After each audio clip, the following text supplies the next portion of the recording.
Hey everybody, Rosematter here. Welcome to part 15 of my Tsukihime playthrough. So the last episode, it seems like everything's been wrapped up. We managed to take down Roa with the help of Ciel and Arcueid to an extent. She kind of came in at the last minute and just delivered the final blow. But considering that we still have a couple more days left of the Ciel route, I have a feeling things are not over yet. There is still, you know, Ciel and Arcueid are still around. Maybe they're going to finish off their fight, because the two of them do not like each other. That's putting it mildly. But yeah, it feels like it's unfinished, and we know it's unfinished. So the question is, like, with Roa seemingly gone, what's going to happen next? Are we going to focus on Ciel and Arcueid? Are we going to have maybe another vampire going to pop up? Am I going to do something? Because, I mean, I've been kind of having, like, those urges on and off throughout the routes, and I haven't really done anything terrible yet, unlike in the last route with Arcueid, so I don't know, it feels like it could go in a couple of different directions, but only one way to find out. Let's go ahead and get back into it. Also, yeah, there was the weird thing at the end of the last episode with, like, the story that I read, something about someone back in the 70s just going crazy and like attacking people. Seemingly that's Roa, right? Like that's one of the reincarnated versions. So there's got to be a connection there. But yeah, anyway, with that out of the way, let's get back into Tsukihime and see what happens next.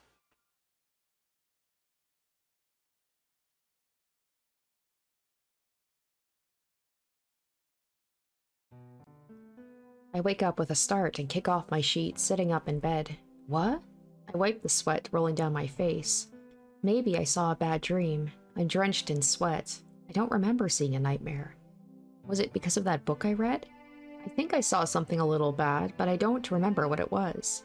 Well, a famous doctor did say it's the nature of dreams to fade away, so I shouldn't try so hard to think about it, or to try and remember it. Knock knock. A polite knock sounds. Good morning, Shiki-sama. Morning. I return her greeting and stand up. Hisui places the uniform in her hand onto the desk and shuffles quietly back towards the door. Please head to the dining room once you're finished changing. Yeah, thanks as always. After giving an affirmative answer, Hisui exits the room. Huh? After seeing her face, I completely forgot what it was I was thinking about. Jeez, was I always this forgetful? Tilting my head in curiosity over myself, I change into the uniform. The knife is on my desk, the knife from my adopted father that I've always been carrying in my pocket these past few days. I probably won't have to use that anymore. That's right, they're gone.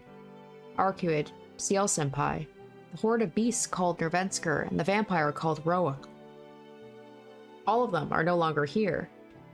Maybe what I forgot was something about that. There isn't anything waiting for me at school. Senpai is gone, so it probably won't be fun anymore. But that's how I lived my days up until now. I only lost something that I gained recently. Everything I had before then still remains. If I think about it that way, I can manage without Senpai. I could never forget her, but I could manage. Fooling myself with that, I open the door. Then let's go to school like I've always been doing. It's 7:50. The gate at the front of the school is crowded with students. Since it's Saturday, there are bright faces everywhere. I wade through the sea of sunny faces as a cloud of gloom. No matter what I tell myself, the fact that Senpai is gone weighs heavily on my... Eh? I can't believe my eyes for a moment, but there's no doubt. Ciel-senpai is walking towards the school. Senpai? I shout her name without even thinking, and she turns around towards me. Oh, Tohno-kun, good morning. She gives me a bow. Good morning. Didn't you go back? No, I would never go back, leaving you here. She speaks with a brilliant smile. Never go back, leaving me here? Even though there are students all around me. I feel myself blush furiously. That's... Yes, what is it? Can I take those words for what they sound like? Yes, I leave it up to your imagination, Tohno-kun. She nods and gives a radiant smile. I can't breathe, not because of the pained tension I'd felt up until now, but because of the burning happiness that now wells up inside of me. If no one was around, I'd shout out, all right, at the top of my lungs. Senpai, I grab her hand. So, you mean you won't go anywhere, right? You'll stay here at school forever, right? If I stay at school forever, I'll become an old lady. I'm a third-year student, so I have 4 more months left until graduation. But you'll stay here, right? You won't leave like you said yesterday, right? Yes, I'll stay till the end now. All right. I let go of her and managed to stop myself. I want to run around the ground for many laps, as if I won a lottery. I'm feeling really high. No, this feels far, far greater than that. I feel like laughing out loud. I can't even bear to just stand here and do nothing. Tono-kun, you should hurry or you'll be late. Oh, that's right. Later, senpai. See you at break. Waving a hand to senpai, I go towards the school building. Smiling to myself, I run as fast as I can to class. First period is over. I have 10 minutes until the next class. Alright, the instant I raise myself to look for senpai's classroom. Huh? Where are you going, Tono-kun? Senpai comes here ahead of me. Nowhere. I was going to see you. I always wait for you, so I thought I'd go see you this time. I see. That makes me very happy, but you don't know my class, right, Tono-kun? It's third year, Class B. Please remember it. Really? So you really do take classes? Well done, well done. I see you do more than just drink tea in the tea ceremony room. I do manage to follow classes. Hey, wait a minute, Tono-kun. You think I'm really like that? I can't really deny it. Sorry, but senpai, you said there were no members of the tea ceremony club, but I thought it may never have even existed in the first place. Senpai stands there and grows quiet. Huh? Don't tell me there really wasn't. It's just an unused Japanese-style room? It seems like I don't understand what you're talking about. Ciel-senpai turns her gaze out of the window and stares blankly. No, it's fine. No matter what you've done, you're not a bad person. So I don't think you'll cause anyone trouble, but can your power of suggestion do such a thing? I already told you, I don't know what you mean, so I can't answer that. Still in my seat, I stare up at Ciel-senpai. The silence lasts for about a minute. You're pretty persistent, Tono-kun. Not really. I was just thinking about how blue your eyes are. Ciel-senpai gives a sigh as if admitting defeat. Said it already, but the power of suggestion isn't that convenient. Suggesting isn't so much able to change your perceptions of things, as it is more like making you look away. So even if I told you you really liked curry when you hate it, it wouldn't work. Really? So you can't make someone do something they don't want to? Yes, well, there's still many ways to make you eat curry, Tono-kun. For example, I wouldn't tell you that you really like curry. Instead, I could tell you you'd die if you didn't eat curry. I get it. I'd eat it even if I hate it. I see. Then you can do anything with that. No, it is really difficult to set the stage for such a thing as the resistance would be great. There are many people that are difficult to forcibly use suggestion against, so all I can do is suggest something like, do not doubt what I say. Yeah, Arcueid said something like that too. I see. By the way, senpai. Yes? What is it? Yeah, senpai, you really love curry, don't you? Ciel-senpai just smiles, does not answer. Her slight expression makes it impossible for me to see if she's denying it or affirming it. Well, it's about time. I'll see you again after classes are over, but is your body okay, Tono-kun? Your arms are working fine? Yeah, it doesn't even hurt anymore. I can come to school thanks to you. I bring my hands together and give her a bow of thanks. I see. How's your headache? It seemed like it really hurt yesterday. My head's okay too. Besides, if I have my glasses on, there's no problem. I see. Hearing that makes me feel much better. Ciel-senpai heads towards the hallway. She suddenly stops as if she forgot something and turns around. I forgot to ask. Tono-kun, are you feeling well? Yeah, I'm fine. Thanks to you, all my troubles have disappeared. That's good. If anything strange happens, then please don't hesitate to tell me. I'm just thinking of, like, what else could happen at this point? Like, obviously we're not done yet. I doubt it's all gonna be happy fun times with Ciel for the rest of the episode. Like, I feel like Arcueid's gonna come back at some point. Maybe there's gonna be a final battle between the two of them, because it feels like there's tension between Ciel and Arcueid. Like, they straight up want to kill each other. So, like, I don't know. I doubt we're gonna get another vampire showing up at the last minute, but who knows? Here's my phone number. Or, like, maybe I'll start to go a little bit crazy. Like, I was having those dark impulses, but, like, hopefully now that Ro is gone, maybe those will stop. Eh? She hands me a slip of paper with her phone number on it and quickly leaves the classroom. Her phone number? I stare down at the paper in surprise. I'm sure she's told me this because she's really worried about last night, but this is lucky. But is it good that things are going this smoothly? Like, even he knows, like, the route's not done yet. We still have a couple of days. It seems like everything's going a little bit too well right now. It's pitiful if I say so myself. Maybe it's because I'm a small town person by nature, but I can't honestly be happy about my good fortune like this. After homeroom's over, the classroom suddenly erupts into its usual chaos. It's not quite noon yet. It's always like this after Saturday class. The students rushing back home or eating in the classroom before they go to their club activities mix together and create chaos. Standing up from my seat, I prepare my things while waiting for Senpai. And then, I'm not sure when he even came to school, but Arihiko appears with a suspicious smile on his face. Let's go play, Tohno. Without anything else, he tells me what he wants to do. You seem pretty direct today. Did something bad happen to you? Oh, nothing. I just wanted to hang out with my good friend for no reason. It's all too suspicious. No way. I bet you were laid off by someone or something like that.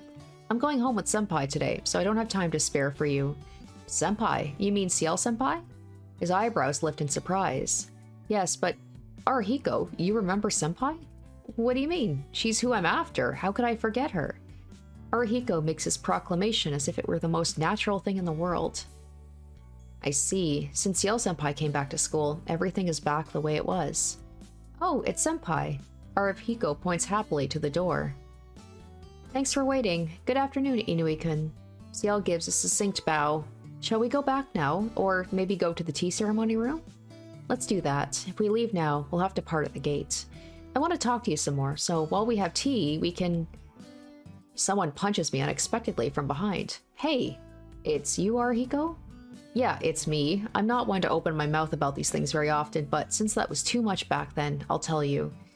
Arihiko looks at me and Senpai with sad eyes.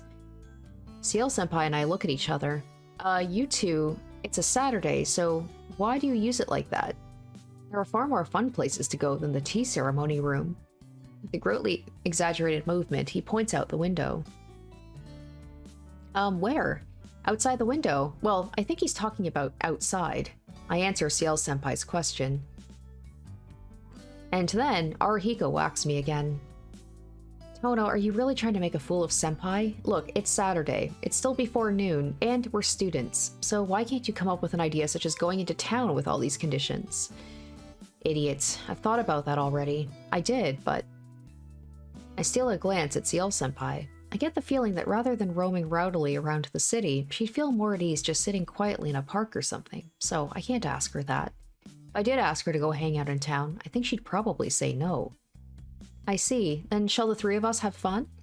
Senpai? Arihiko the third wheel. Isn't it alright? I don't have to worry about anything anymore, and I bet it would be fun to go with the three of us. Yeah, if you want to, then I'd be happy. Yeah, Inui-kun, you're okay with this too, right? He simply nods up and down. I bet he didn't expect things to turn out this way. Then it's decided. What shall we do for lunch? Should we eat at our houses, or the three of us together? We always eat at school, so let's put the money for lunch to play. Me and Arihiko are pretty poor, right? What? I like, he's like literally living in a mansion, and he's like, I'm poor, but I guess like Akia's in charge of the money. I could maybe borrow some money from my sister. It seems Arihiko really wants to go out and eat with Ciel Senpai. How about Senpai? Is there some place you'd want to go eat? No, I don't usually eat in front of others. I see. You eat more than normal, so I bet it'll be expensive. That's not it. What are you saying, Tohno-kun? I just recalled the data I collected during our lunches in the tea ceremony room until now, and just gave a personal opinion. I agree with Inui-kun. Let's all go out to eat. There's a place by the movie theater called, Neinerbe. Okay. That I heard has great strawberry pie. Oh, you know your places, Senpai. The owner of that cafe is a master of Italian cooking. Why does Arihiko know so many rumors and useless information? Then let's meet in front of the movie theater in half an hour. Is that alright, Tohno-kun? You know it takes half an hour to get to my house, Senpai. Senpai already starts to disappear down the hallway. Yeah, be late, Tohno. If you want to, I wouldn't care if you didn't come till tomorrow. Haruhiko stands up and dashes out of the classroom. This all worked out rather strangely. Oh well, I still get to hang out with Ciel senpai. Bag in hand, I also rush back to my place. Oh, Shiki-san, you're back early today, aren't you? Yeah, I'm back, Kohaku-san. I'm in a hurry, so I'll see you later. Shiki-sama, you've returned. I'll be leaving right away, so don't worry about lunch. Alright, 15 minutes. I set a new record from my school to back here. Throwing my bag on the desk, I change out of my uniform. After that, I fly out of my room again. From the mansion to the main street is farther than the mansion to the school. To be honest, it's not a distance I can make in 15 minutes. She knew I lived uphill, but she still made that impossible deadline. Damn, maybe she's a bit mean. I grumble as I shoot down the stairs. Uh-oh. Could you not also, like, have a car take you, like a private car? Throb. Throb, suddenly without warning. Throb. I knew it. I knew this wasn't done. Everything turns red. Shiki-sama. I can hear Hisui's voice. I hear fast footsteps. Hisui seems to be in a hurry more than usual. Shiki-sama, are you hurt? I can hear her voice, but I can't see her. Throb. I just have this headache. Calm down, Hisui-chan. Following down the stairs just means a few bruises here and there, so there's no need to call a doctor. But his body's very hot. He may have fallen down the stairs due to a fever, so please get his bed ready. I understand. Nei-san, about Akiya-sama. It's true. If it doesn't turn out to be a big deal, we don't have to tell her. There is some medicine in my room, if you please. Hisui disappears with quick footsteps. Shiki-san, are you conscious? Kohaku-san? Yes, Shiki-san, you took quite a tumble down the stairs. Fortunately, you do not have any serious bruises, but you do seem to have a fever. You seem like you were going somewhere, but please just rest for today. Kohaku-san puts her hand on my shoulder and manages to make me stand up. I know, I'm fine. I don't need to rest. I ran all the way here, so I was just out of breath. That won't do. How can you say that with such a pale face, looking like you'll throw up? I was told by your physician to monitor your health closely. I can't let you take such risks.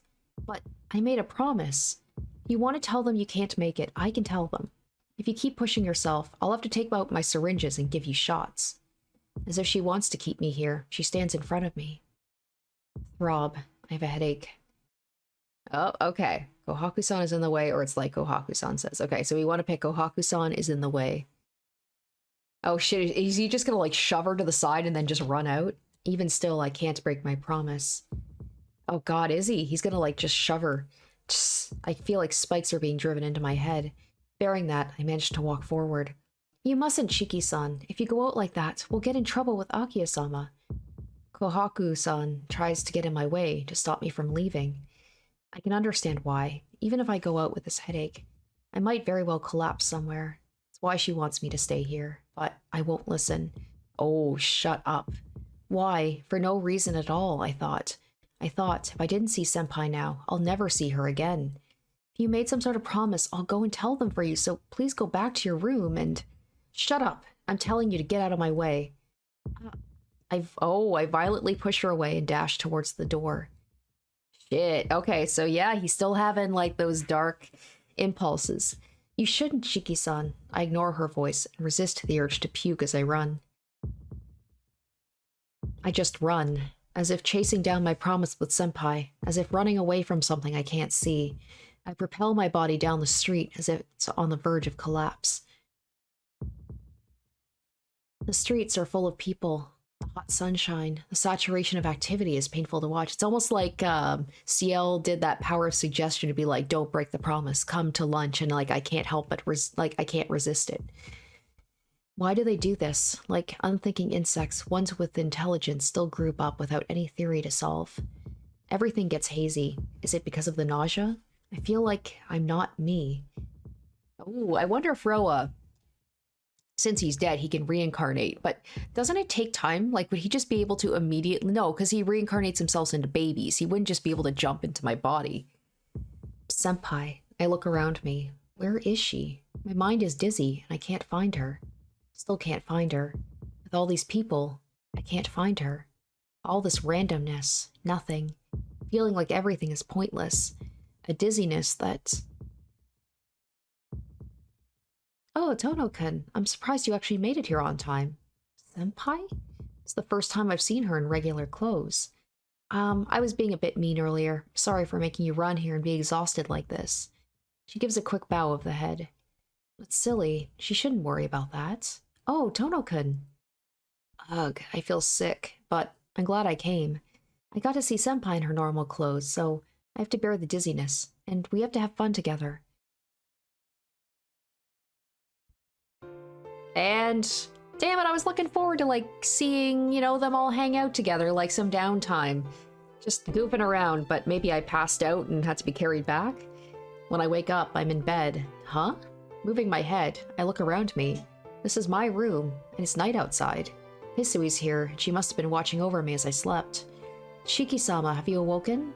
Hisui, why am I here? My arms and legs don't respond. Moving just my neck, I look at Hisui. Shiki-sama, you collapsed outside. Your friend from school called and carried you back to the mansion. Oh, that means I pushed aside Kohaku-san like that and lost consciousness. I'm an idiot. I can't possibly face Kohaku-san now. Another headache arrives along with my regrets. My body seems to have gotten a little better, but my headache doesn't go away. Hisui, what happened to me? Please relax, Shiki-sama. It does not seem to be serious. Nasan's prepared some medicine, so if you seem to have a headache, please drink it. Hisui carries a silver tray with some water and the medicine Kohaku-san prepared, but I don't feel like drinking it right now. Yeah, if it gets terrible, I'll drink it. Please, put it over there. Thanks to the goodwill of Makihisa-sama, Nasan received training in pharmacy. Or Makihisa-sama. Until Makihisa-sama passed away, she was also consulted in maintaining his health. Hisui's face returns to its usual lack of expression. It tells me things I didn't ask about. So, have the mention of Makihisa-sama? Maybe that's the redheaded woman who gave me the glasses at the beginning. Someone who's close to the family? Someone who knew about, like, my condition? Sharp pain stabs through my head. Even though I'm in this much pain, she seems to be tending me without even batting an eyelash. Well, it's only to be expected. I'm the one in pain, not her. If she acted like she was in pain, or had a clouded expression, it would be troublesome. Ugh, Shiki-sama, are you still in pain? Sorry, Hisui. Yes, what is it? You're an eyesore, so please leave. I can't sleep with you here. Damn, you could have picked a nicer way to say it. I understand. Then please excuse me. If you need anything, please call for me. Hisui leaves the room. With that, I actually do relax. My headache also weakens, so maybe I can sleep now. It seems to be, like, aggravated when he's around people. Maybe he's just, like, the more he's around people, he gets more irritated. Knock, knock. The door opens. Excuse me. Nisan, are you awake? Yeah, I'm up. You need something, Akiya? No, I heard you were resting because of your anemia, so I just came to see how you were doing. She looks over at me as I lie in bed. A soft gaze that tells me she's worried. To be honest, it's annoying as hell. I'm fine. It's not that bad. That's why I'm resting here by myself. Go back to your room, Akiya. Nisan, what are you saying? It's already dinner time, you know? I came here to tell you that. Dinner? Oh, is it that time already? But I'm not very hungry, and I don't feel like eating anything. I don't have an appetite, so I'll skip dinner. I'm fine, so go away for today. I don't feel good. I understand. Please get your rest, but Nisan, if you are awake, please turn the lights on in your room. Your eyes will go bad in the dark. I'm fine. I can relax this way. Even though her eyes tell me she wants to say more, she leaves the room. I'm so irritated. Hisui's reactions. Akiya's worried eyes. They all seem to treat me as something fragile. Isn't this like always? It's not like I'm coughing up blood or sucking up blood, so why can't they just leave me alone? Grit. In this darkness, I can hear myself grinding my teeth. My nerves are fraying. I know that. If I stay awake like this, I'll become completely depressed. I'm not tired, but I have to sleep. Ooh, I go out to the main street. The date has changed about 2 minutes ago. The dead of night on Sunday. No one is walking the streets. Did I mistake the time? If I started walking around an hour earlier, I wouldn't have had to work so hard. Dragging, walking. What makes this dragging sound isn't my walking, but something else. The time was right. If I started walking an hour earlier, I never would have been able to walk like this. Dragging. With one hand gripping the woman's hair, I continued to walk. Long hair. Because she looked like Akia, I chose— what the fuck? Oh my goodness. Oh shit, because she looked like Akia, I chose this woman. Not her face, but I liked her hair. Oh, I don't like this. Oh, this is so much worse than last time. I was like, oh, he's not so bad this time. He's definitely having some moments of like, where he's losing himself, but oh, to just kidnap a woman because he looks like his sister and like, I like her hair. What's he gonna do to her? Oh shit. I let go of her hair. Unconscious, she collapses to the ground. I did not kill her. I didn't— okay, so he's becoming a vampire right now. He's gonna suck her blood. I didn't eat dinner, so I want to make it as appetizing as possible. I've heard somewhere that the blood of the dead is cold and tastes terrible. I have no complaints about her unblemished neck. Gripping my knife in one hand, I draw my mouth closer. After seeing the dream, I wake up. Oh shit. I wake up from my sleep, and my mind starts to clear. My throat is horribly parched, and my entire body feels excited. What kind of dream was I watching? I can't believe it. So he keeps having dreams about, like, vampires, leaving at night, knocking a woman I don't know unconscious, and dragging her to an alley. It's just plain wrong. Because it was in a dream, it's okay, but I'd have to be crazy to do that in reality. My panting fills the room. I have to catch my breath. Rubbing my eyes, I take a deep breath. After that, I don't think I can go back to sleep. Turning on the light, I decide to read a book until morning. My eyes gradually get used to the dark. What? I gasp. This isn't my room. A back alley, knife in hand. In front of me lies an unconscious woman I don't know. What am I doing? Isn't this a dream? Isn't this what I dreamt before? It has to be a dream, because I've never even wanted to do such a thing before. Attacking some— well, no, it's not the first time you've seen that or wanted to do that. Attacking some woman I don't know, running my knife along the lines all over the supple body, wanting to see the red blood coming from the chopped pieces. No way, no way. There's no way I want to do it, but for no reason. I'm thinking that I have to do it. Take her apart, take her apart, take her apart, take her apart. If I do that, I can be released and become something unable to be bound by anyone. Come to think of it, there was someone that said something like that before. You're the same. You, like me, will end up as a killer, Tohno. Just admit it, killer. Your inversion impulse is nothing more than what you wish for. Shut up. But what is this? Just what is this? Why am I doing this? Even after realizing this, why am I still trying to press my knife against her neck? If this isn't a dream, and if this is reality, doesn't it mean I'm crazy like I thought earlier? Her eyelids flutter. She starts to open her eyes. Before that, I have to chop her apart, or my knife moves, but that's— Who are you? I can hear her voice. She suddenly realizes the knife next to her throat. Her scream vanishes into my yelling. Like a broken siren, I keep yelling as I run. I breathe rapidly. My fingers shake. My mind has gone blank. But I managed to pull my knife away and run before I slice her. But if she had screamed before me, I would have— Ha. Scary. That's scary. Scarier than any of the things that have happened until now. Half laughing, half panting, I run. It's following me. It drapes over my back. No matter how much I run, I can't escape from my own fear. Pants. I fly into my room and try to lock the door. I clamber about, but I can't get it done. My fingertips shake crazily. It's just sliding a simple metal piece, but I can't do it. I'm scared. If I don't lock the door quickly, it will come in. Some unknown thing will come in. I have to lock the door. I can't let it come into this room. I can't let it leave this room. But why? I don't know, but I continue to try and lock the door wildly. I try all night to lock the door, but no matter how long I try, I can't even lock the door. That's when it hits me. I've been crazy all along. Well, that was interesting. Okay, day 11, we're almost done.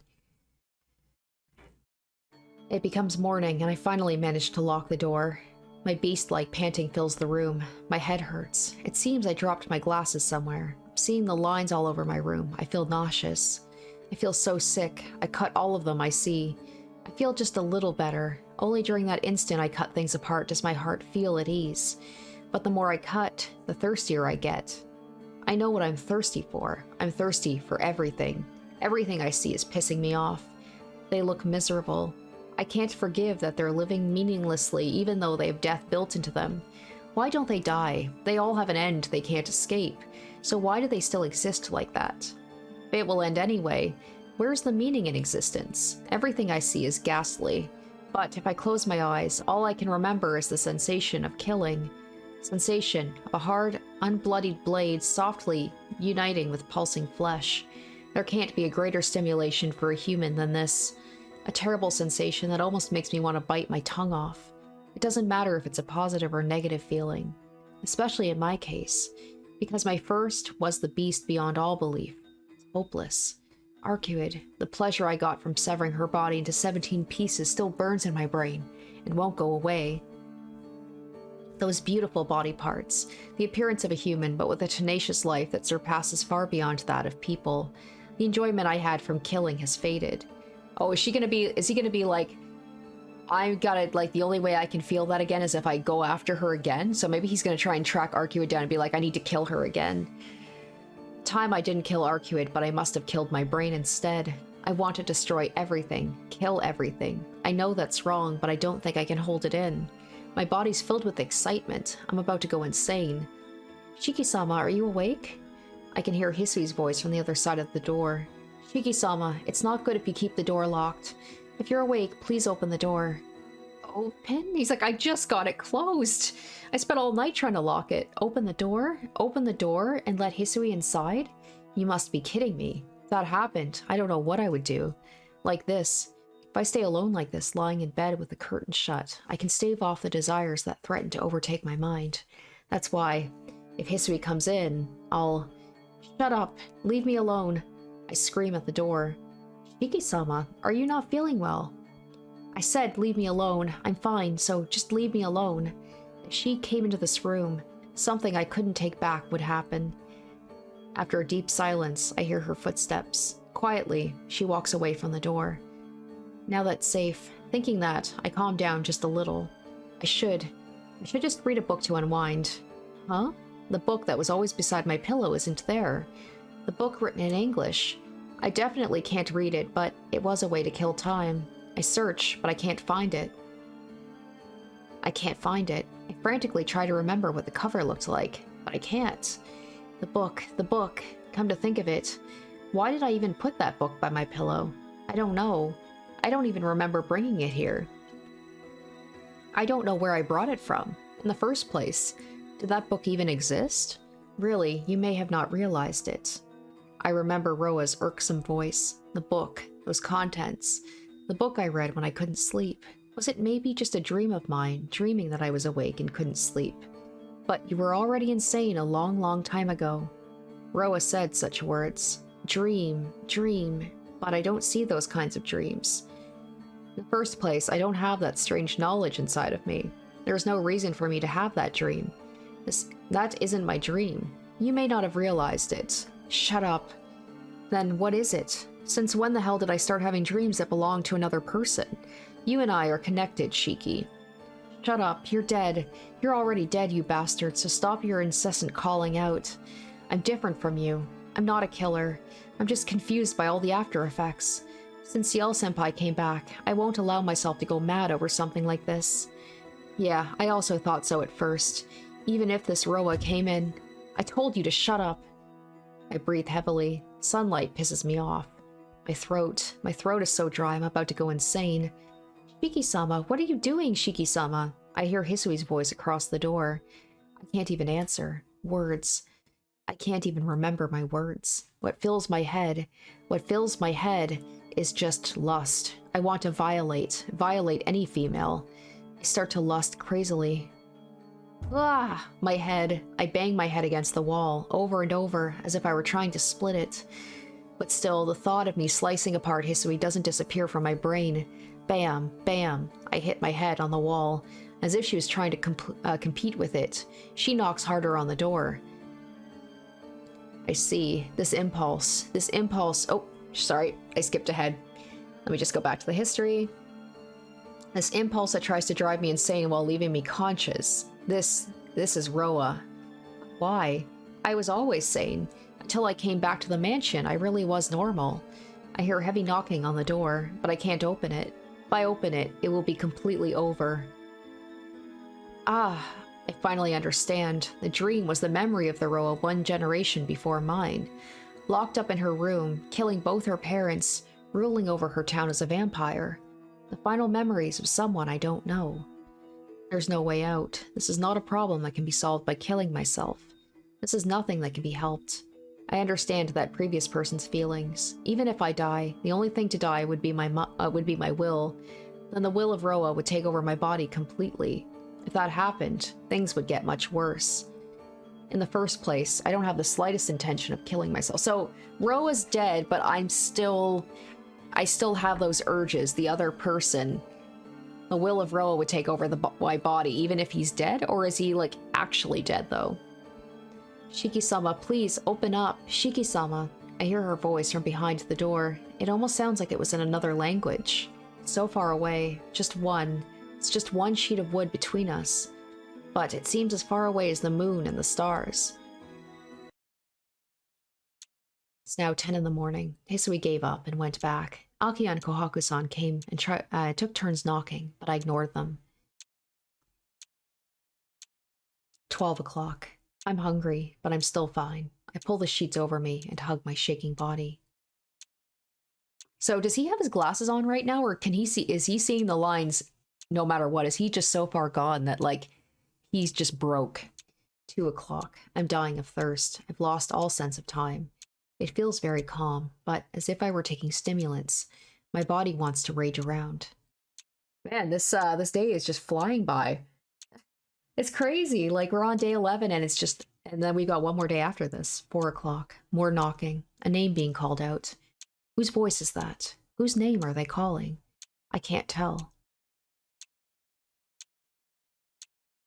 5 o'clock. It slowly starts to get dark. 6 o'clock. Holy shit, this day. Nothing's happening, but everything's happening. 7 o'clock. 8 o'clock. Someone comes by. Shiki-sama, I've brought you dinner. You haven't had anything since this morning, so you'll collapse, you know. Kohaku's voice. She knocks on the door. Geez, if that's how it is, I'll get you to at least eat. A rattling sound. Not knocking, but the sound of a lock opening. Time to use my secret weapon, the master key. Ah, the lock unlocks. Okay, here we go, here we go. All right, let's save, because we can get a bad end here. Okay, so this is actually... No, the bad end is I'll have her leave the food in here, because clearly we don't want her in here. This is definitely going to lead to a bad ending. Oh, okay, we got a scene with mature content. All right, the door opens. Oh, he did say he wanted to violate any female. Shit, I should have seen this coming. Okay, strap in. It's too late. Even if I send her away, she's already come inside.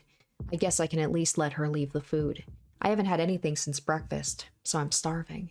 I'm dying of thirst. My body is burning up. I just have to do something about this urge, or I'll go insane. Pants, pants, pants. I breathe hard. Hurry. I have to take it out. Shiki-sama, I'm coming in. What happened? Still smiling, she looks at surprise at the room lying in shambles. Pants, pants, pants. Her cute face devoid of any fear. Her completely unguarded, defenseless figure. Her red hair and her delicious-looking skin. Hurry, hurry, hurry. Shiki-san? This is strange. How did all of this happen? Still smiling, she draws closer to where I lie curled on the bed. Her white fingers lightly touch my shoulder. I can feel her blood singing through this brief, tiny contact. And her warmth. Small fireworks explode in the back of my head. Hurry, hurry, hurry. If I don't find a release for this burning inside of me, I'll go crazy. If I don't get rid of this boiling impulse, I'll lose my mind. Now, now, now. Anyone will do, so it doesn't show any sign of its original form. I have to destroy, destroy, destroy, destroy, destroy.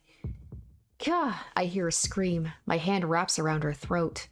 My breathing is out of control, but there's no more pain. Fine, right now I feel fine. Shiki-san, her voice cuts off. Amazing. She can still breathe. I squeeze harder. Stop! I hear a small tearing sound. Her fingers dig into my arm. Ow! Her nails are tearing through my clothes. Pant, pant, pant. Amazing. You're amazing, Kohaku. You're so cute. Becoming this frantic. Your face turning red, tears running down your cheeks, saliva spilling past your lips. Begging for more like this is just too cute. I was wrong. I was so wrong. Kohaku-san. That's right. I can't be doing this to Kohaku-san. Pant, pant, pant. Shut up. It's not what you want, is it, Shiki? Treating her like this is definitely wrong. You can't break a great woman like this so simply. She still has her arms and legs. There are plenty of ways for a man to get pleasure from a woman. There's no need to ask what I was doing. I was still conscious, but I couldn't even stop myself from what I did. What I did to Kohaku-san. I'm insane. Too insane to be fixed. Just now. I ejaculated so many times and released all the black urges in me, but it still does not stop. I'm still fully erect, and more than that, I'm not satisfied myself. I'm so thirsty. I've done such a terrible thing to Kohaku-san, but it never seems to end. The truth is, my regret is already fading as I look at Kohaku-san's neck. Her white neck. Put my teeth at her throat, and I broke apart. Ha ha ha, I really broke down. I'm done. No longer do I have the confidence to stay sane. Outside. I have to go outside. If I stay here, I'll kill Kohaku-san. If I stay in the mansion, I'll kill even Akiya and Hisui. So before those urges come again, I have to disappear. Quickly, a place where no one is. I have to go to a place where no one is, or I'll go crazy again. I leave the mansion. What the hell's going on? Even though there's no one around, I can feel the presence of people. Buildings. From the houses around me, I sense people. With all these people here, I won't be able to hold back again. Somewhere. I have to go somewhere without any people around, or I'll never be able to calm down. Where no one is. Where there's no residents nearby. Somewhere where even if I go crazy again, I won't cause anyone any trouble. Pant, pant. There's no one else in the park. There's no houses nearby. No one is supposed to be here, but I still can't calm down. No matter how far away they are, there are houses all around here. I can see the lights of town in the distance, too. It doesn't exist. Yeah, it doesn't exist. There is no place in a city where you can't sense any presence of humans. There's really no place where I can truly be alone in a civilized city. Damn it, all around me. So many people all around me. If I walk just a little, I could catch all the prey I want. Shut up. My head hurts. Even though I finally don't see the lines anymore, I'll start to see them again like this. Eh? Wait, Shiki. Isn't this strange? Because it's not like I was seeing these lines because I was excited. Those lines are things I can't help but see when I don't have my glasses on. So even if I calm down, I'd still see them if I don't have my glasses on. But I dropped my glasses. They're here. I bring my fingers to my face and find out my glasses were there all along. Oh shit. In other words, even if I wear the glasses Sensei give me, I can't control my eyes anymore. I'm hit with the truth, just like Roa said. I just didn't realize I was already insane. That night, ever since the time where I wanted from the bottom of my heart to kill the bastard who was disgracing Ciel.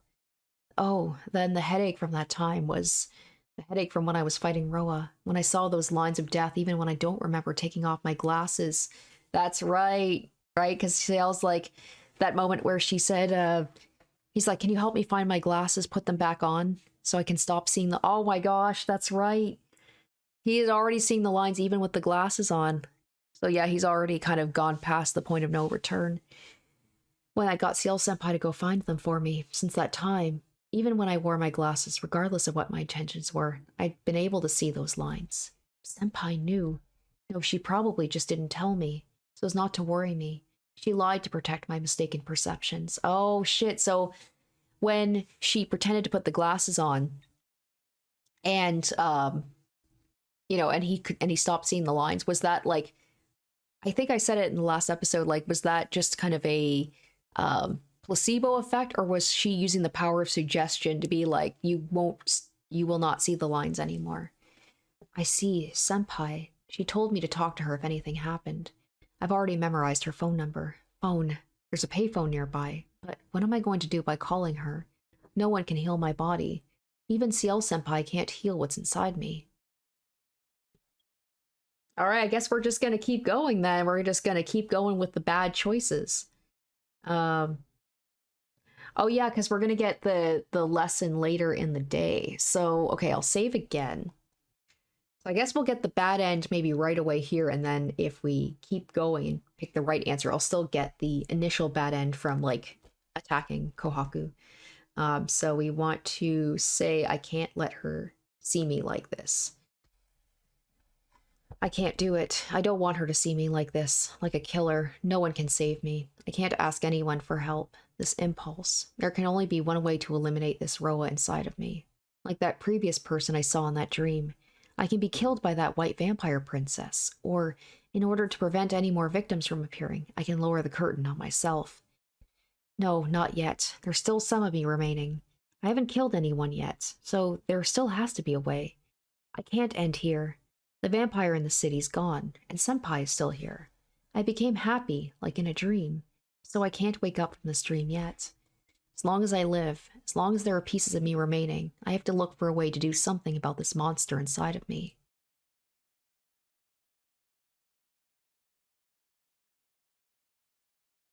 Night hangs over the park. In the middle of my hazy vision, there's one figure that looks clear.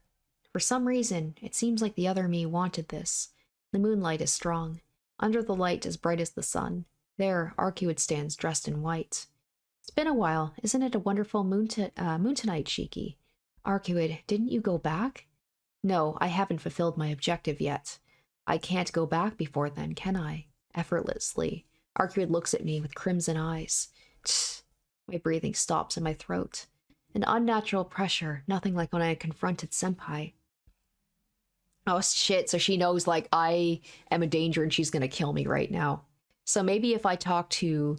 Well, first of all, if I never, like, attack Kohaku-san, I won't have completely lost my mind. Maybe I can still be saved. But at this point, like, I'm too far gone. Arcueid, what are you planning to do? But I couldn't finish. My vision wavers. Inside my head, someone other than me continues to scream, almost like a beast howling at the moon. You're not running away, so you're prepared. Her red eyes stare at me as if she's looking at a hated enemy. I can't breathe. My throat doesn't move. If I do such extraneous movement, she'd tear it out at that moment. And I'll kill you, but do you have any last words? I'm so scared I can't even speak, but if I could speak, I want to ask her why she wants to kill me. No way, I can't believe it. You haven't realized it yet. With a giggle, Arcueid takes a step forward. The dry sound of her footsteps echoes through the park. I was also deceived. I didn't think you were Roa. Saying that, she shows just a brief moment of pity. Then her eyes light up with pure delight like a happy child. Snap. Something cracks on my head. It was a definite, most terrible, already non-functional, desperate crack. What? My voice leaks out. What? What is she saying? How is it, Shiki? How does it feel to have Roa inside of you? The white vampire... I guess because he was in that body of the original Shiki, but he also said that he was, like, sharing two bodies, so yeah, I guess it makes sense. Like, if he lost the one body, he would jump into my body and take over. The white vampire princess speaks with a kind voice as she stares with hostility. I don't know about this Roa guy. What's inside of me is only this inexplicable urge to destroy things, like trying to kill Kohaku-san without any reason, and getting pleasure out of seeing it. That's all. Oh, in other words, that black, sudden impulse, that's Roa? No, that can't be true. You can't play dumb. In the first place, Roa was made into a dead apostle by me. It's very easy for me to tell where the person who stole my power is. That's a lie. Saying that, I fall into despair. With those words, I can't even deceive myself. I don't know why. There have been 17 reincarnations before this, but this is the first time this has happened. She doesn't look like she intends to take another step forward. No, there's no need. The distance between me and Arcueid is about 7 meters. But even if it were 10 times that, Arcueid could chop off my neck instantly. This is well within her range. Thump. A rumbling starts. Is that my instinctual reaction to life-threatening danger? Or is that the ferocity of Roa residing in my brain? Arcueid, I put my hand in my pocket. The hard sensation of my knife gathers up my splintering consciousness. It seems you finally admit it, Shiki. You feel the Roa inside you too, right? Back then, the instant Roa's reincarnated body was killed, he transmitted himself into you. I don't understand how it happened. Crimson eyes. Being stared at by them, my headache returns again. Thump, thump, inside my head. The vampire called Roa is waiting to emerge. It hurts. Just having Arcueid say his name enrages the memories of this guy in my brain.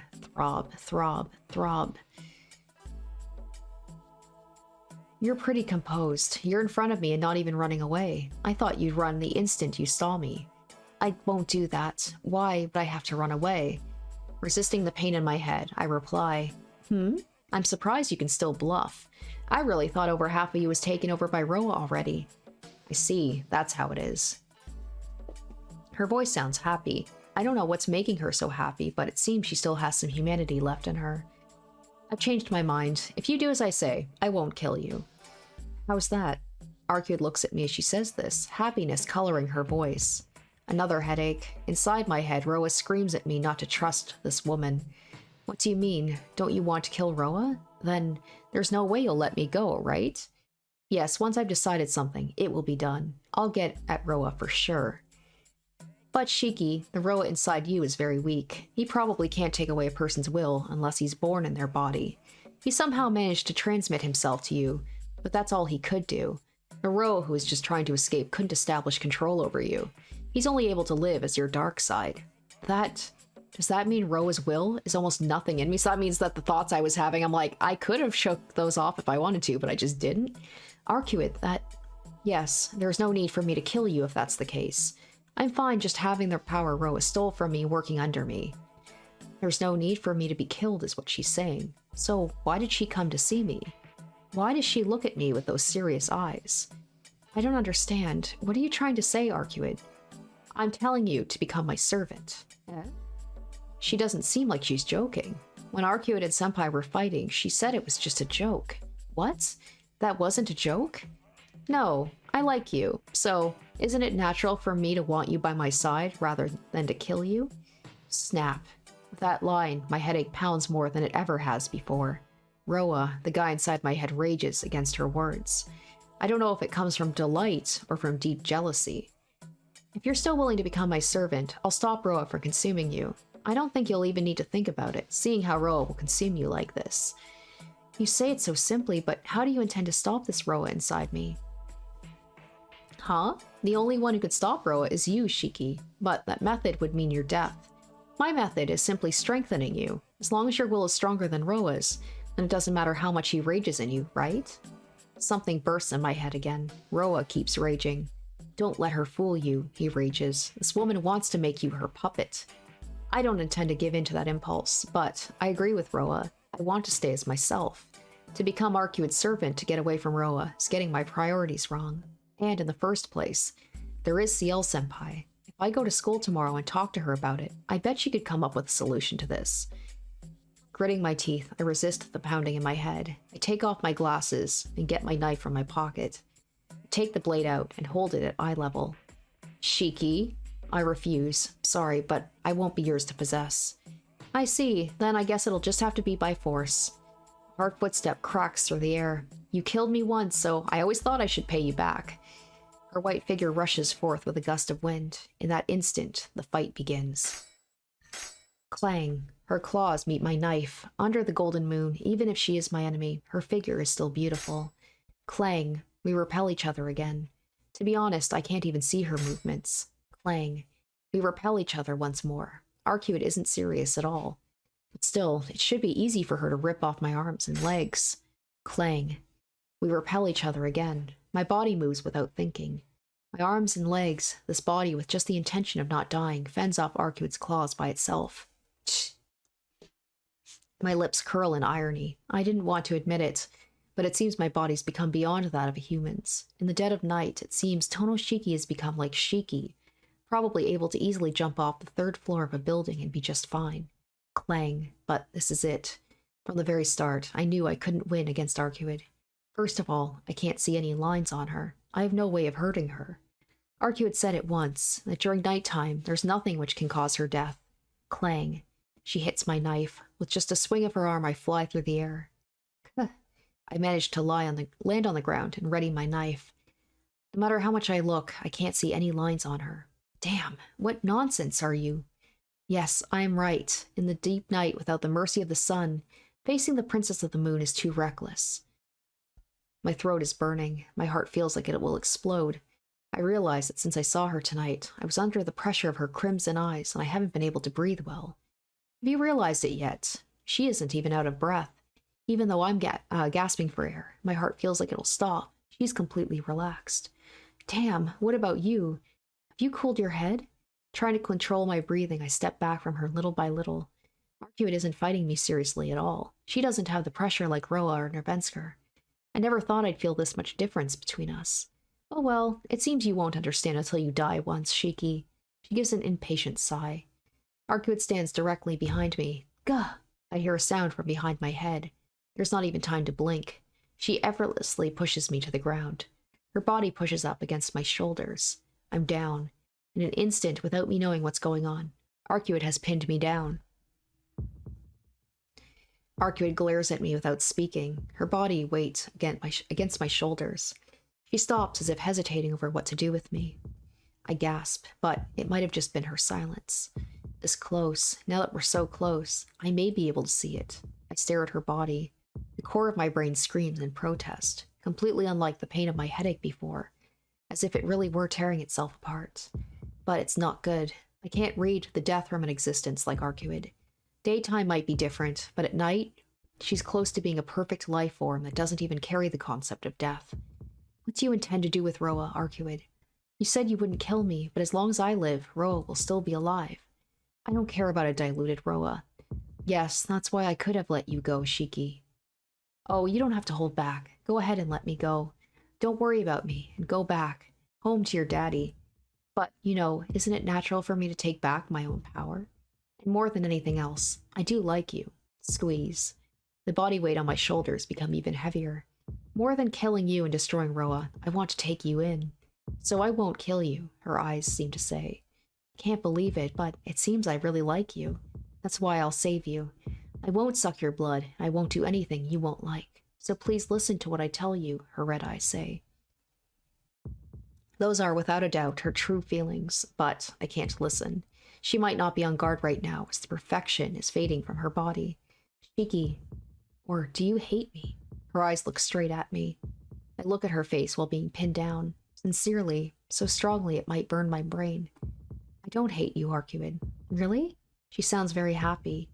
My forehead's burning. My brain throbs horribly. I definitely see just one line of death. Still, I have no intention of becoming your puppet. Her eyes brim over with anger, but before that, I slice through the line on her neck. Oh shit. Ah! Fresh blood spilling from her neck, Arcueid collapses. Slipping out from underneath her, I get away. I'm out of breath. I'm not hurt, but I can't run in this state. It's Arcueid. She should be able to heal such a wound, and will come to attack me again. Arcueid? She doesn't even move.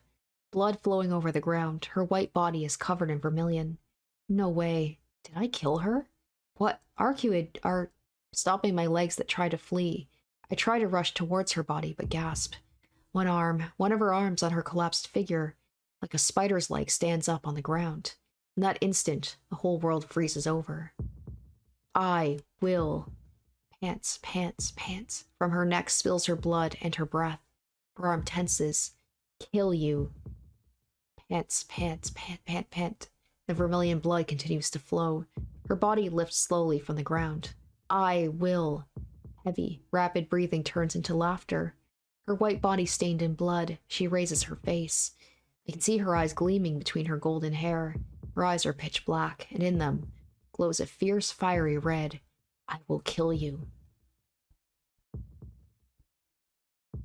Ha ha ha ha ha ha ha. And Arcueid, her eyes are looking at nothing. She tries to lift herself up with one hand, but every time she collapses back down to the ground. She slips on her own pool of blood, and each time her body gets redder. Over and over, she tries to stand up, slips and falls. It seems as if she's enjoying the cycle of failure. Just wait. I can't move. Her voice, her figure, her will flows compulsory into my head. My will is flowing, fusing, merging. The whole world spins around me. In the middle of it all, her image dominates. That's right. I've never felt such shame before. I've never been so disgraced. That's why it's funny. I can't even imagine how much pleasure I'll get when I take this anger out on you, Shiki. Destroy, destroy, destroy. Slowly, completely, gently beyond comparison, cruelly to the point of numbness, I will violate your life. That's right. The instant I tear off your limbs, rip open your chest and pull out your intestines, biting into your neck as you ask for mercy, chewing through your eyes and spreading your brains on the ground like butter. Just wait, I'll kill you soon. Smiling, laughing insanely, Arcueid wallows in a sea of her own blood. I can't move. This isn't good. Even Roa can't move. If I stay here, I really will be killed. I have to escape. It doesn't matter where. If I don't get away from here quickly, I'll be killed. Wet, dripping sounds. In the pool of her own blood, Arcueid laughs insanely. The blood spraying from her neck, her slashed fatal wound. Does it hurt that much? As if to mitigate the pain, she's chewing through her stomach, her arms, tearing herself apart. I run. Thoughts of where and how don't even enter my mind. I'm driven by fear, and I run away from this killing chamber. Damn, this is long. And there's so many bad ends I could get in this chapter, and this is only, I haven't even got to the first one yet. I run to this place without even realizing it. I'm out of breath. I'm so exhausted I can't take another step. But my legs keep moving. I'll be found in this place. I have to go inside and hide my... Why do you keep going inside the school? The amount of times that I've died in this school.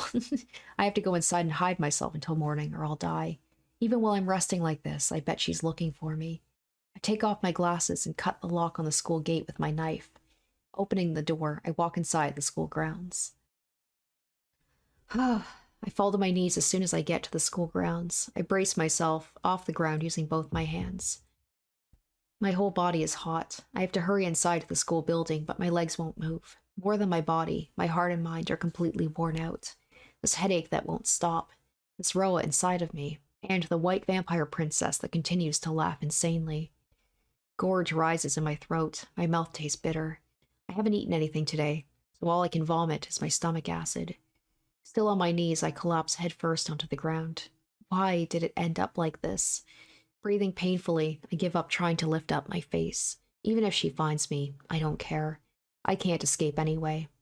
Away from Arcueid or from Roa who is inside me. Since that's the case, waiting here quietly for the end is easier for me. It suddenly gets darker. A sound of footsteps. I didn't realize it since I was face down, but someone is coming. Under the moonlight. Did that person darken the sky with her shadow? Are you trying to repent, Tohno-kun? Oh, Ciel-senpai asks in a cold voice. Senpai? I lift my head in amazement. I don't know why she's here, but I wanted to rely on something right now, and I lift my face to meet the night air. But this... Oh shit, she looks badass! This Ciel before me, she isn't the one that I know. Her bare arms have the tattoo of a cross on them.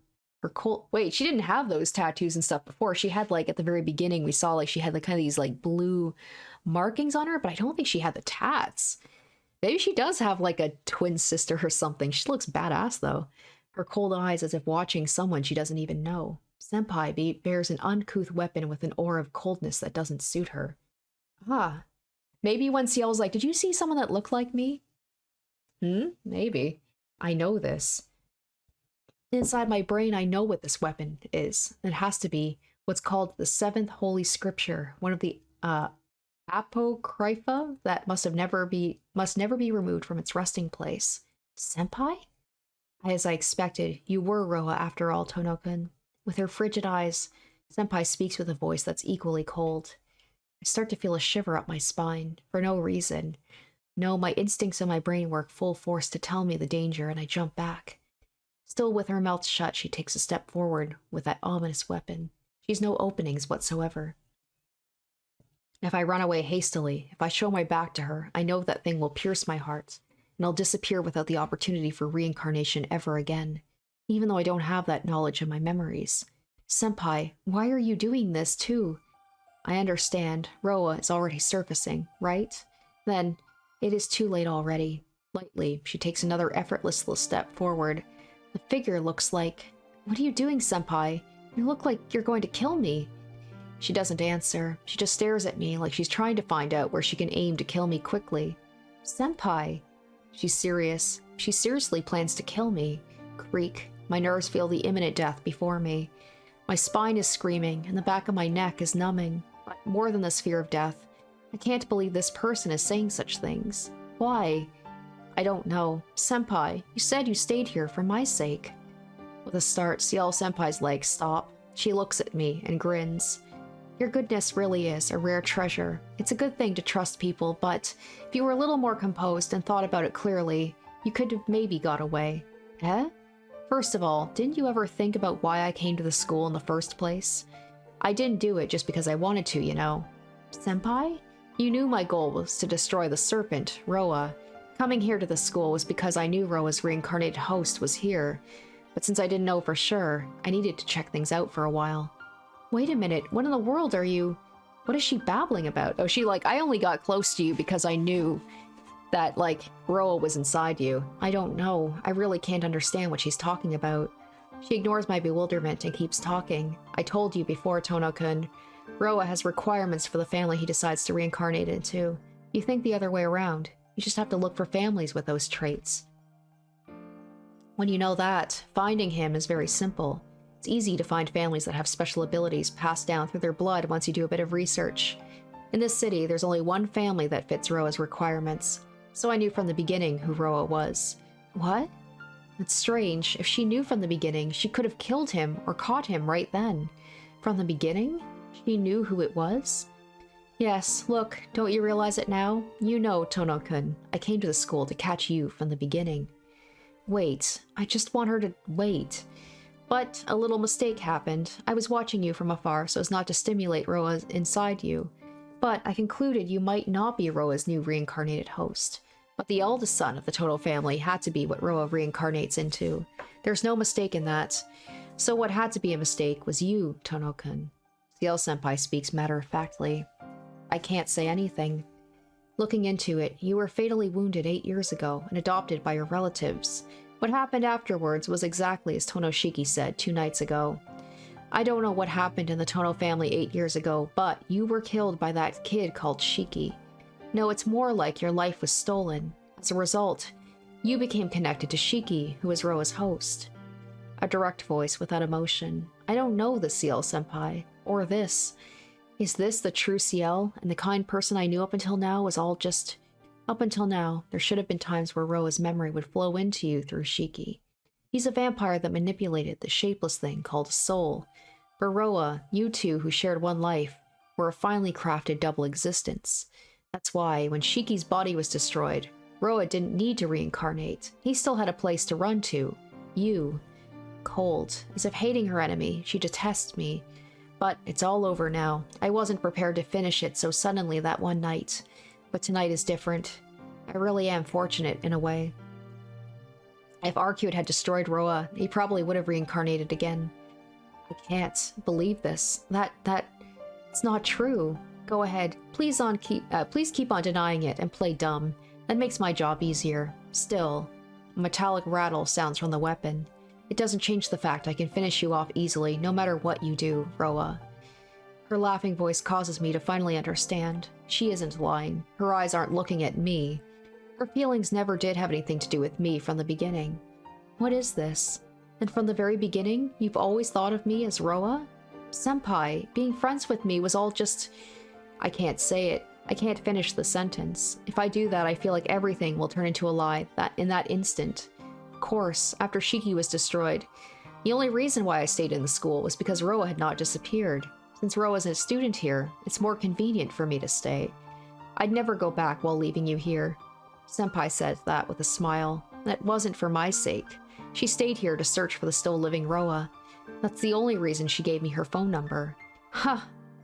So that'll be interesting because one of the options is to call Ciel. So maybe she'll realize that there's still some humanity in me and she'll like try and save me. Then that too. And those times too. And when she saved me that one night too. And those sad eyes, too. That's right, Shiki, this is nothing at all. These memories, they're nothing at all. I just thought I loved her, and that she loved me back. What a joke.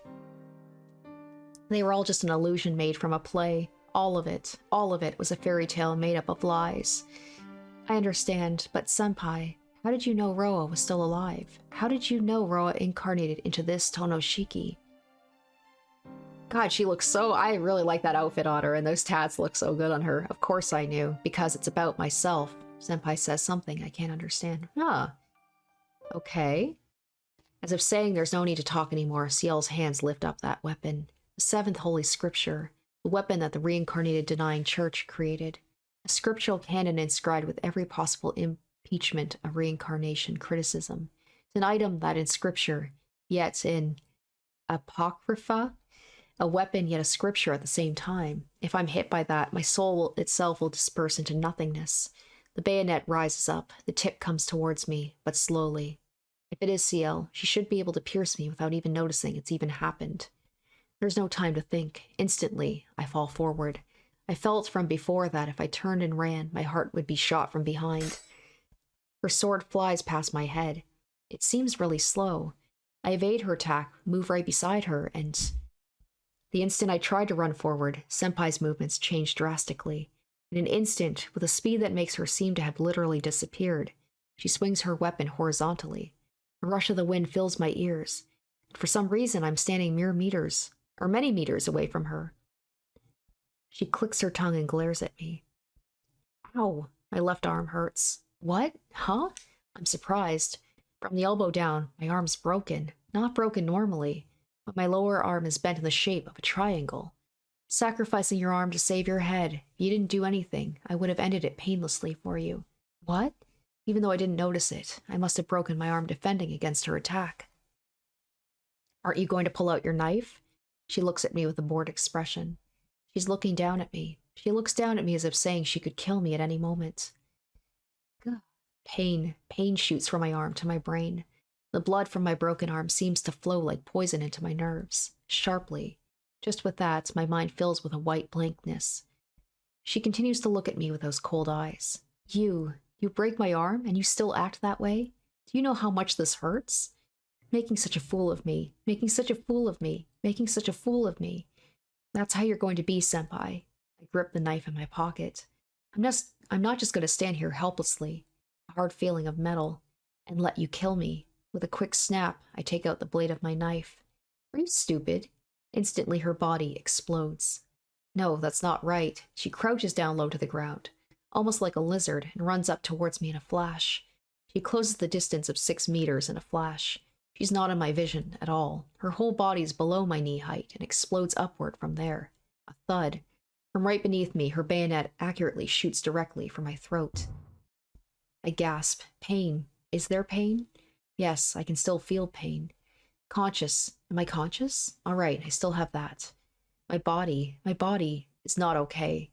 A dripping sound. It's coming from my left shoulder. Looking at it, it's already a waterfall of blood which pours straight down.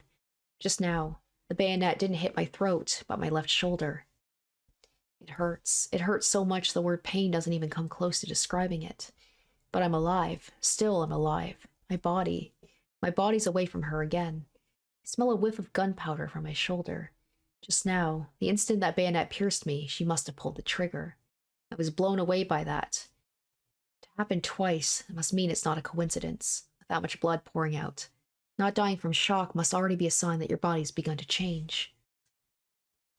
A metallic sound. The sword on the end of that weapon changes into a new one. The sword that shot me just now falls and turns into pages of a book and scatters. That's ridiculous. But that ridiculous thing is really frightening. Just touching me carries a fatal poison. Death. I'll die. Without a doubt, I'll be killed. Will I die? Is that what I'm scared of? I don't know. My shoulder is burning. Hot. It's so hot as if my entire body will burst into flames. She readies her weapon once more with another metallic clang. Twice. Withstanding that twice could be nothing but a miracle. Next time, well, certainly. I imagine that bayonet piercing me right in the face. That's more repulsive than frightening. Death is, no matter how it happens, something useless, dirty, and disgusting. I like myself, so I don't want that to happen. Is that why I'm scared? I don't know. Come to think of it, I was always able to see death, but I never really thought about death at all. No, it doesn't really matter right now. I have to escape. I don't want to die, so I have to get away. You won't take off your glasses? A simple, plastic voice. Those words. I gasp at their meaning. Because taking them off means I would see Senpai's lines. If that happens, I might kill her. What are you saying, Senpai? A chill runs through me. The air suddenly becomes saturated with a murderous intent. I can't spend any more time with you. Please, just die already. Her figure plunges low again. She's coming. Even though I know she's going to run towards me again, it's hard for me to even see her.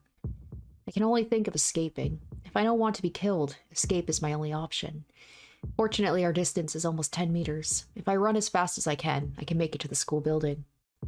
Maybe I might be able to do something if I could get into a less open space. My back. Something pierced my back. My body falls forward. Just a little more.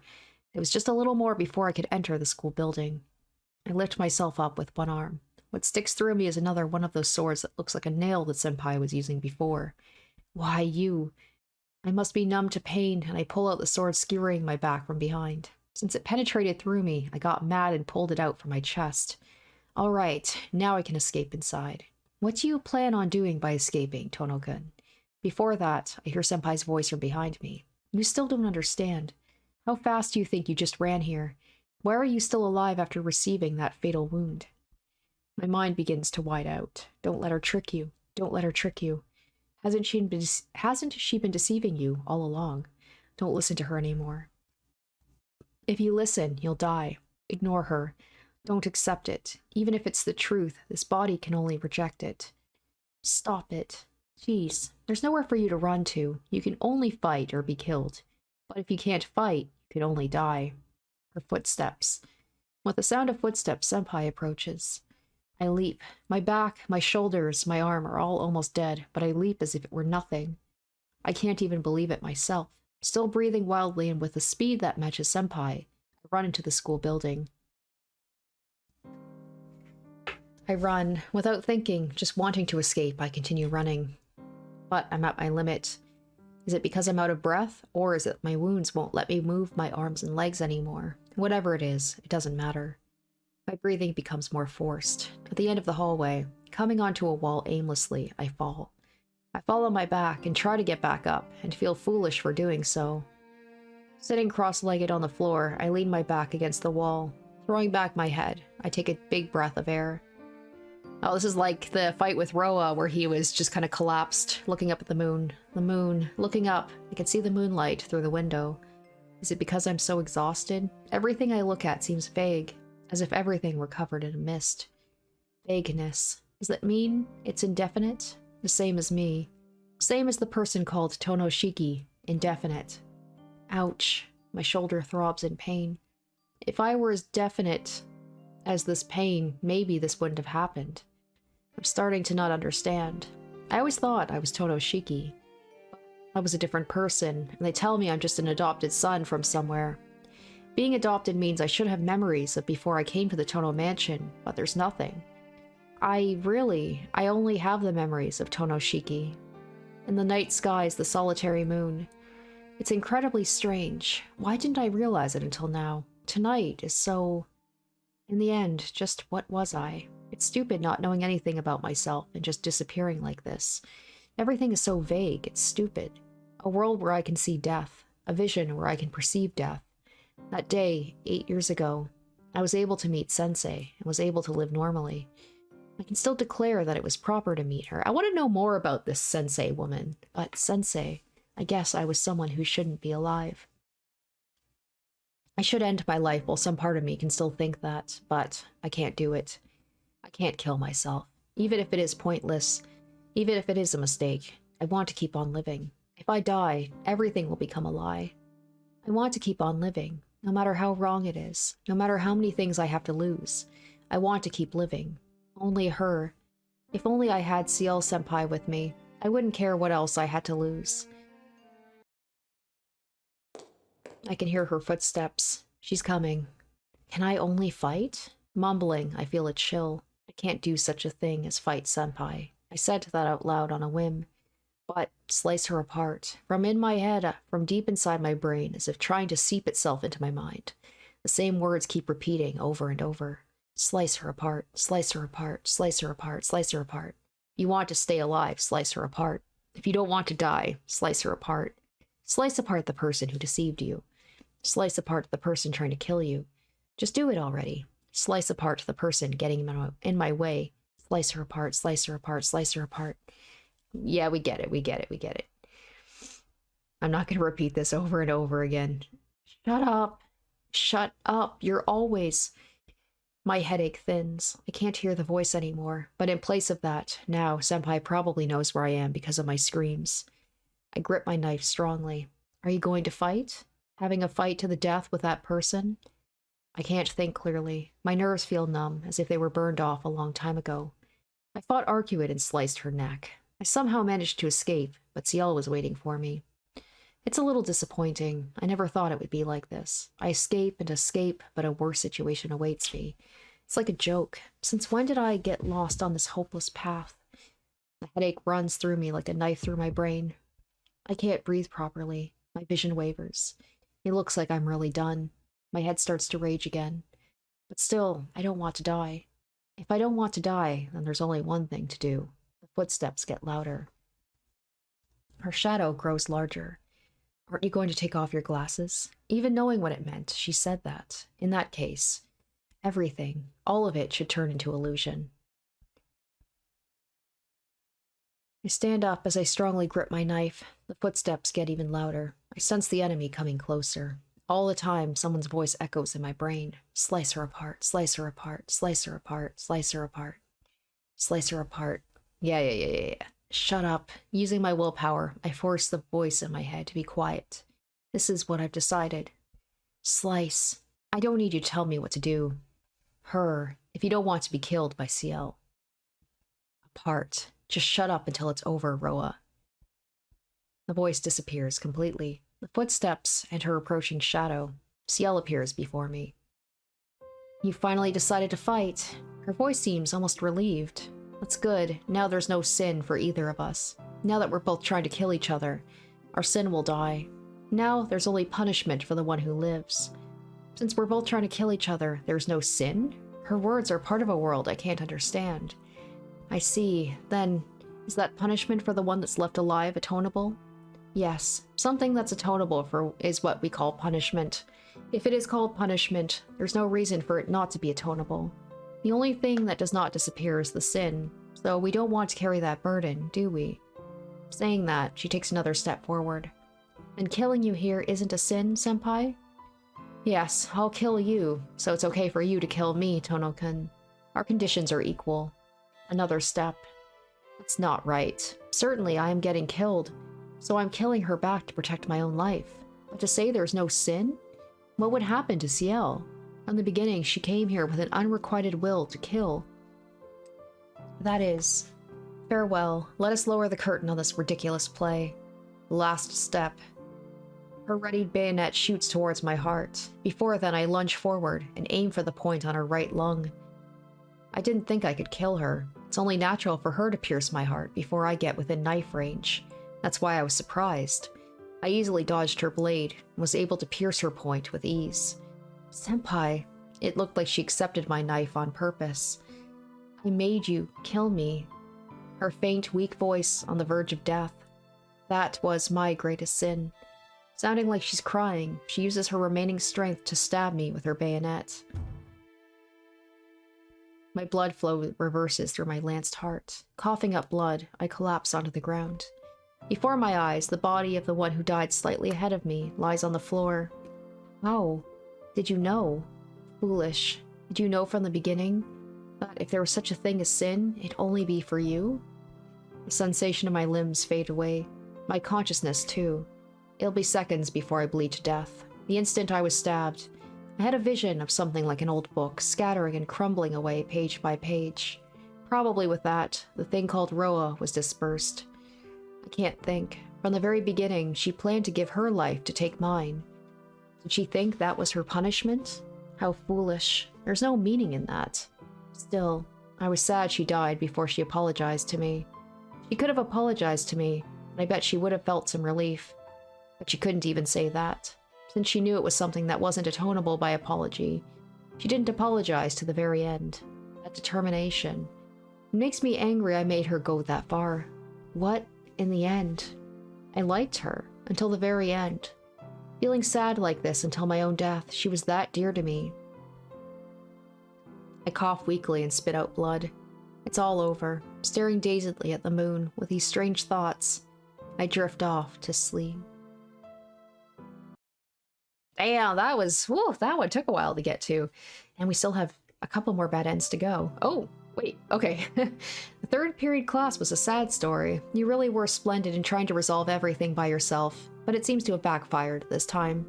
Consult your reliable senpai, and please make your way through this trouble. And for you Tohno-kuns who came here for some other reason. Unfortunately, even though you were so close to the climax, your bond with Ciel-san was not deep enough. I have to ask you to resubmit. Please go back a long time and make good friends with Ciel-san. There's a lot of places you can do this, but the most important one is what happens on the 6th night. Tohno-kun, when it came time to choose between Ciel or Arcueid, did you choose that idiotic woman? This is the result. If you'd learned your lesson, please go back to the night of day 6 and think again about who you should choose. Okay? Alright, well Alright, so that's gonna do it for this episode, and wow, things are escalating. Quite a lot of information. Yeah, by Shiki just going nuts in this episode. I had a feeling it was gonna happen. The hints of it were there, but now that Roa has taken over my body, it's just like, it's game on, and everyone is against me. Also, crazy with that revelation by Ciel. I know there were hints about it, like obviously there was something different about her, but I thought at some point she'd said she wasn't a vampire, and I guess, like, I don't know if she still is? Doesn't seem like she needs to rely on, like, blood anymore. She was one at some point, and now she's just something completely different. But yeah, that's crazy, and it feels like everything clicked into place, like why she can't die and how she has these powers. Yeah, just crazy, crazy, crazy. So we're gonna continue on, finish off the day in the next episode. We still have a couple more choices to make before we go back and pick the right choice and not attack poor Kohaku. So anyway, that was quite the episode. Hopefully you guys enjoyed it. So that's gonna do it for me. Stay tuned next week for part 16, and we are gonna be finishing Ciel's route pretty soon, I imagine. So until next time, guys, bye. Special shoutouts to my top tier patrons: Revealing Storm, Linz VA, Lunar, Kenju Storm, and Icognito.